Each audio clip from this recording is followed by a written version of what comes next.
les Dominicains du Rwanda. Le privilège de partager à la mission de Jésus. Une bonne nouvelle est toujours source de joie. Celle d'aujourd'hui l'est particulièrement. Elle nous parle du privilège que Jésus offre à 72 disciples choisis parmi beaucoup d'autres. Jésus les envoie pour partager sa mission. Ce privilège est le nôtre aujourd'hui, en même temps qu'il donne la chance aux bénéficiaires de la bonne nouvelle, l'occasion de connaître les temps nouveaux de Dieu et de répondre à son invitation. Nous entendons parler des 12 apôtres. Cette fois-ci, il s'agit de 112, un chiffre symbolique.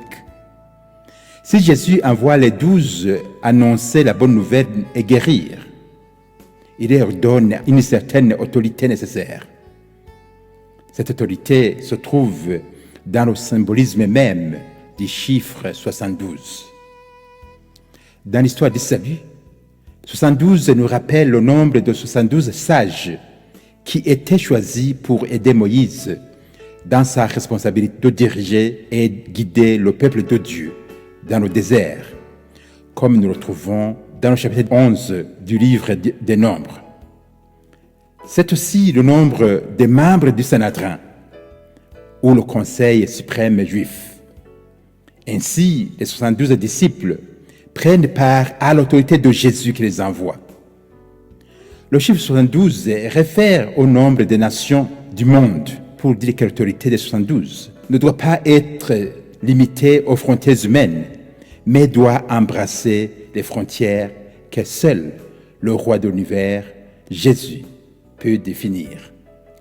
Les 72 disciples, c'est nous aujourd'hui. Nous sommes envoyés les uns aux autres pour annoncer que le règne de Dieu est tout proche. Nous sommes envoyés comme des messagers de la paix. Jésus choisit chacun de nous pour prendre part à sa mission de prêcher le royaume de Dieu et guérir les cœurs et les corps blessés. Il nous donne l'autorité d'accomplir cette mission à temps et à contre-temps. Pour y parvenir, Jésus nous donne un code de conduite en 4 aspects. Le premier aspect est qu'il ne faut pas s'encombrer avec les choses matérielles. Il s'agit de se rendre compte que tout ce dont nous avons besoin, c'est la parole de Dieu. Parce que la parole de Dieu a tout et elle est tout. Tout ce qu'il faut porter, c'est un cœur de paix pour donner la paix. Parce que là où il y a la paix, il y a aussi le pain. Le deuxième aspect est la concentration sur la mission que Jésus nous confie.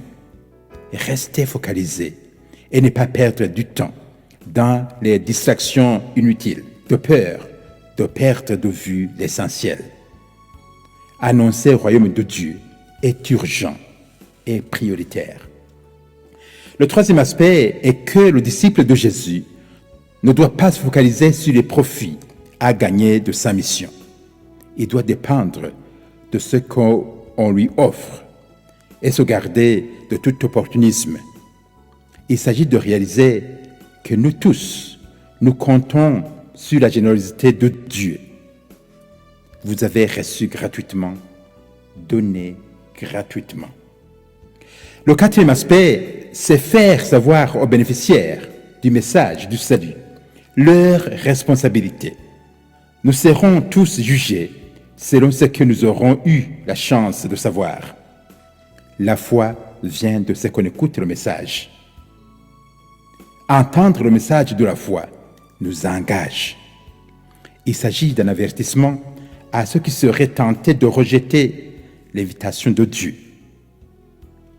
Demandons à Dieu de nous donner la grâce d'accepter de partager à la mission de son Fils, d'être des messagers du salut et de la paix dans le monde rongé par la soif spirituelle. Bonne fête de Sainte Thérèse de l'Enfant Jésus et que Dieu vous bénisse.